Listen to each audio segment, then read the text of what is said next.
शोभा अपने घर पर माता पिता के साथ बहुत खुशी से रहा करती थी। एक दिन शोभा पेड़ पर चढ़कर खेल रही थी। उसे देख माँ ने कहा, बेटा शोभा नीचे उतर जाओ, गिर जाओगी। नहीं माँ, मैं नहीं गिरूंगी। तभी शोभा के पापा उसके लिए एक तोता लेकर आए और उसे आवाज लगाते हुए कहा, बेटा शोभा, देखो तो मैं तुम्हारे लिए क्या लेकर आया हूँ। सावधानी से पेड़ से उतरकर नीचे आ जाओ, देखो तो। दूर से शोभा ने तोता को देखा। हाँ पापा, आ रही हूँ। वो पेड़ से उतरने की कोशिश में पैर फिसलकर नीचे गिर पड़ी। माता पिता की जैसे जान हथेली में आ गई। बेटा शोभा। शोभा की जोर से गिरने पर पैर में चोट लगी और वो बेहोश हो गई। उसके पापा उसे उठाकर तुरंत अस्पताल ले गए। डॉक्टर ने उनसे कहा, उसके चोट पर गहरी चोट लगी है, तुरंत ऑपरेशन करना होगा। शोभा के माँ बाबूजी ने हाथ जोड़कर डॉक्टर से कहा, आप पैसों की चिंता मत करो डॉक्टर, जितना पैसा लगे लगा दो, लेकिन हमारी बेटी को बचा लो। यूं रोते हुए माँ बाप को शांत कर डॉक्टर ने ऑपरेशन की तैयारी शुरू कर दी। ऑपरेशन हो चुका। डॉक्टर ने बाहर निकलकर उसके माता पिता से कहा, ऑपरेशन सक्सेसफुल रहा, अब आपको चिंता करने की कोई जरूरत नहीं, उसके होश में आते ही उससे बात कर सकते हो। ये कहकर डॉक्टर वहां से चली गई। दूसरी ओर घर पर रही मैना रो रही थी। मैं गर्भ से हूँ, मुझे यूँ अकेला छोड़कर ये सब कहाँ चले गए होंगे।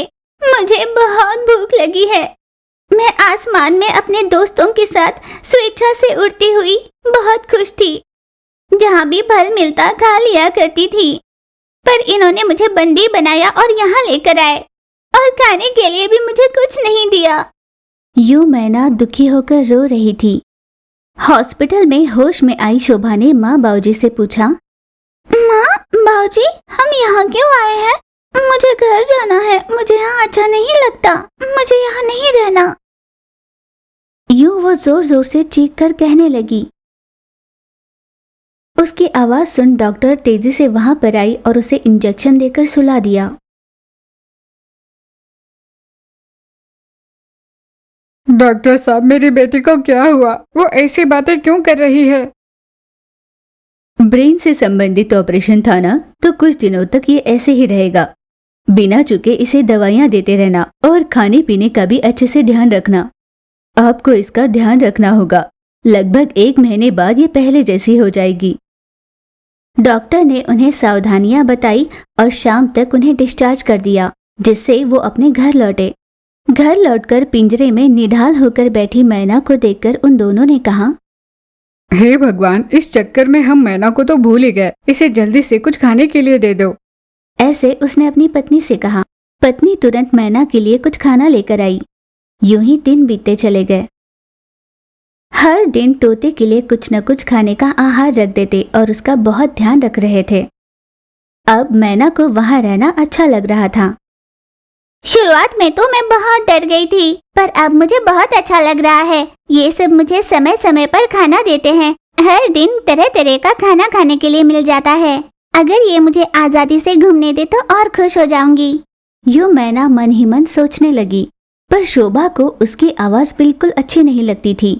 मैना की आवाज जैसे शोभा के कानों में चुभती थी। शोभा चिढ़कर कहा करती, माँ, इस तोते को यहाँ से दूर कहीं ले जाओ, मुझे इसकी आवाज बिल्कुल भी अच्छी नहीं लगती। माँ ने तुरंत शोभा की बात मानी और पिंजरे को उठाकर घर के बाहर आंगन में रख दिया। आंगन में काम कर रहे पिता ने ये देखा और पूछा, क्या हुआ भगवान, इस पिंजरे को तुमने आंगन में क्यों रखा? उस पर पत्नी शारदा ने कहा, न जाने क्यों शोभा को इससे बहुत चिढ़ है। उसने बाहर रखने के लिए कहा, इसलिए मैंने रख दिया। पर आप यहाँ किसकी तैयारी कर रहे हैं? हाँ शारदा, मैं यहाँ पर त्रिशूल बना रहा हूँ। 100 त्रिशूल बनाने का मुझे ऑर्डर मिला है। पति की ये बात जानकर शारदा ने पूछा, इसका मतलब इस महीने अपनी आमदनी बहुत अच्छी होगी। ये कहकर शारदा मुस्कुराई। उसके पति ने भी मुस्कुराकर हाँ कहा। एक दिन किसी काम से शारदा मार्केट चली गई और पिता भी अपने काम में व्यस्त थे। घर पर रही मिट्ठू ने कहा, आज कोई भी मुझ पर ध्यान नहीं दे रहा। भला ऐसा क्यों? मुझे बहुत भूख लगी है, कोई मेरा ध्यान रखो। यूं जोर जोर से मिट्ठू चिल्लाकर आवाज देने लगी। उसकी आवाज शोभा के कान में चुभ रही थी। वो गुस्से से मिट्टू के पास गई। हे, तुम कितना चिल्लाती हो? दिमाग खराब कर रखा है, चले जाओ यहाँ से। शोभा ने पिंजरा खोलकर उसे बाहर छोड़ दिया। चूंकि मिट्टू पेट से थी, वो उड़ नहीं पाई। साथ ही साथ उसे उस घर की बहुत आदत हो चुकी थी। उस घर में रहे लोगों का आपस में प्यार देखकर उसे अब वहीं रहने का मन कर रहा था। इसलिए वो बहुत दुखी थी, जाना नहीं चाहती थी। इस पर शोभा ने गुस्से से कहा, मेरे जाने के लिए कहने पर भी तुम जा क्यों नहीं रही? अब शोभा को बहुत गुस्सा आ रहा था। उसने चारों ओर देखा, उसे त्रिशूल दिखाई दिया। तुरंत शोभा ने त्रिशूल से उस मिट्टू पर वार कर दिया। मिट्टू जोर जोर से चिल्लाई। माँ! चीखने की आवाज सुन पिता दौड़कर घर पर आए। बेटा शोभा, ये तुमने क्या कर दिया? इस मिट्टू को मार दिया? वो पेट से थी। शोभा ये जानकर घबरा गई। मैंने मिट्टू को नहीं मारा, मैंने मिट्टू को नहीं मारा पापा। कहते कहते वो बेहोश हो गई। शोभा को यूं देखकर पिता बहुत घबरा गए। बेटा शोभा, तुम्हें क्या हुआ? क्या हुआ बेटा? तभी माँ मार्केट से वापस लौटी। शोभा को उसने दवाइयाँ दी और पलंग पर सुला दिया। पिता ने मिट्टू को लगी उस चोट पर पट्टी कर दी। मिट्टू बहुत उदास थी। इस पर पिता ने दिलासा देते हुए उससे कहा, मिट्टू जी, आप चिंता मत करो, मैं तुम्हारे इस घाव को पूरी तरह से खत्म कर दूंगा। तुम्हें कुछ नहीं होगा, धीरज रखो। तुम्हारे बच्चे को भी कुछ नहीं होगा, बस कुछ ही दिनों में वो हंसता खेलता बाहर आएगा। कुछ ही दिनों में शोभा पूरी तरह से ठीक हो गई और मिट्टू ने भी एक बच्चे को जन्म दिया। शोभा अपने किए पर बहुत शर्मिंदा थी। उसने जो घाव तोते को पहुंचाया था, उसके लिए वो बहुत दुखी थी। इसीलिए वो मिट्टू और उसके बच्चे का बहुत अच्छे से ख्याल रखती थी। अब शोभा पहले की तरह स्वस्थ हो गई थी और मिट्टू भी स्वेच्छा से आसमान में उड़ा करती और अपने बच्चे के साथ उसी घर में खुशी से रहने लगी। दूर कहीं एक गांव में छुटकी नाम की एक गरीब लड़की रहा करती थी। उसके बचपन में ही उसके माता पिता का देहांत हो गया था। अब इस पूरी दुनिया में छुटकी का अपना कोई नहीं था। छुटकी हर रोज सुबह सड़क पर जाकर प्लास्टिक के बोतलें इकट्ठे करती और उन सारे बोतलों को शेट्टी नाम के एक आदमी के दुकान में बेच देती और उनसे मिले पैसों से ही अपना गुजारा कर लिया करती थी। वो चाहे जितनी भी मेहनत कर लेती, पर वो इतना ही कमा पाती थी जिससे एक समय का भोजन कर पाए। छुटकी का अपना छत भी नहीं था। वो उस गांव के एक बड़े से इमली के पेड़ के नीचे ही रहा करती थी। ठंड में कांपती हुई, बारिश में भीगती हुई, धूप में जलती हुई वो अपनी जिंदगी काट रही थी। उसकी तकलीफों को देखकर भी गांव में कोई भी ऐसा नहीं था जो उसकी मदद करता था। उदाहरण के तौर पर अगर कहा जाए, हर रोज की तरह प्लास्टिक बोतलें इकट्ठा करने सड़क पर चारों ओर देखती हुई छुटकी जा रही थी। इतने में सामने से आ रही गंगा नाम की औरत छुटकी से टकरा जाती है और वो गुस्से से भड़क कर उससे कहती है, अरे ओ मटमैली भिकारन, आंखें सर पर चढ़ा रखी है क्या?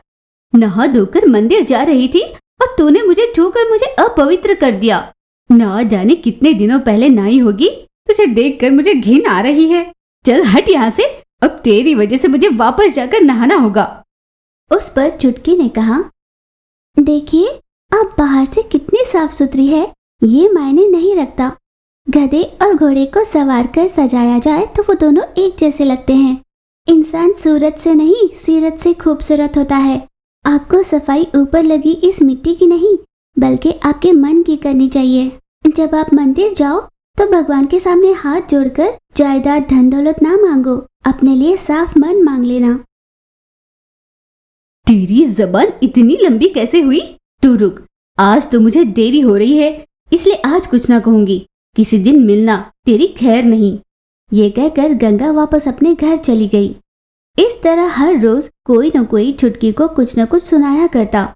छुटकी की गलती ना होने पर भी हर रोज कोई न कोई छुटकी को कुछ न कुछ कहा करता। छुटकी भी उनकी बात चुपचाप नहीं सुनती, उल्टा जवाब दिया करती थी। इसलिए गांव वाले सभी छुटकी को मुंह फट लड़की कहा करते और हर कोई उसको नीचे नजर से देखा करते।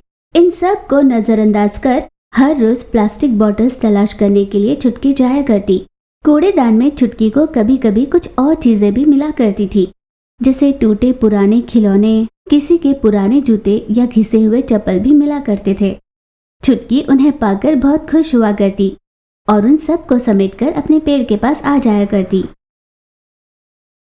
एक दिन छुटकी कूड़ेदान में बॉटल्स ढूंढने के लिए वहां पर गई जहां पर कचरा फेंका जाता था। अरे बाप रे, इतना सारा कचरा! हर रोज तो मैं यहीं से जाती हूँ, अचानक इतना ढेर सारा कचरा कहाँ से आया? लगता है मुझे और कहीं जाने की जरूरत नहीं पड़ेगी। हर रोज यहीं पर आऊंगी तो मुझे जितने प्लास्टिक बॉटल्स चाहिए होंगे मिल जाया करेंगी। ये सोचकर छुटकी कुछ और आगे बढ़ी। प्लास्टिक बॉटल्स मिलेंगे या नहीं पता नहीं, पर इस बदबू से तो मैं मर जाऊंगी। खैर, इस जन्म के लिए तो मेरे भाग में यही लिखा है। अपनी किस्मत को कोसती हुई छुटकी बॉटल्स निकालकर अपने कंधे पर रखे बस्ते में डाल रही थी। उस कूड़ेदान में छुटकी को एक सुंदर सा खिलौना मिला। उसने तुरंत वो खिलौना उठाया और अरे वाह, ये कितना सुंदर खिलौना है! लगता है कोई धनवान लोग इसे खराब मानकर गलती से फेंक गए होंगे। इसे मैं अपने साथ ले जाती हूँ। इसकी अच्छे से सफाई कर हर रोज इसके साथ खेला करूंगी। उसका इकट्ठा किया हुआ सारा कचरा उसने शेट्टी के दुकान पर बेच दिया, सिवाय उस एक खिलौने के, जिसे लेकर वो अपने घर लौटी। उसे घर के रास्ते में कहीं एक संदूक दिखाई दिया। अरे वाह, क्या बात है! आज लगता है मेरी किस्मत चमक गई। जहाँ भी जाती हूँ कोई अच्छी चीज मिल रही है। ये जरूर कोई काम की चीज लगती है। इसे भी मैं अपने साथ ले चलती हूँ। छुटकी ने उस संदूक को उठाया और अपने घर ले गई। छुटकी उस संदूक को कोई चीज रखने के लिए इस्तेमाल करने लगी। उसको मिले खिलौने की सफाई कर वो उसके साथ खेल रही थी। तभी कुमार नाम का एक लड़का वहां पर आया। छुटकी के हाथ में उस खिलौने को देखकर कुमार गुस्से से बोला, अरे ओ लड़की, तूने मेरा खिलौना चुराया तो चोर है चोर, दे दे मेरा खिलौना। यूं उसे डांटकर उसके हाथ से खिलौना छीनकर ले जाता है। सही कहते हैं कि जितनी चादर हो उतने ही पैर पसारने चाहिए। मैं भी कहाँ सपने देख रही थी इतने महंगे खिलौने के साथ खेलने की। चला गया अभी। अब ये भी मुझे ही मिला था। अब ये मेरे साथ रहेगा या इसे भी कोई ले जाएगा? ये सोचकर छुटकी ने उस संदूक को दूर फेंक दिया। संदूक टप्पा खाकर खुल गया। उसमें पैसा, सोना, हीरा भरा हुआ था। इतना सारा पैसा और सोना, क्या ये सब मेरा है? लगता है भगवान ने मेरी जिंदगी पर तरस खाकर मुझे ये सब दे दिया है। छुटकी ने वो सारा संदूक अपने पास रख लिया। उन पैसों से अपने लिए अच्छा सा घर बनवाया। उस घर में उसने अपने माता पिता की तस्वीर लगाई और उन पैसों की अच्छे से देखभाल करने लगी। छुटकी ने उस धन को अच्छे से संभाल कर रखा। एक बड़े से स्कूल में एडमिशन लेकर वो मन लगाकर पढ़ने लगी।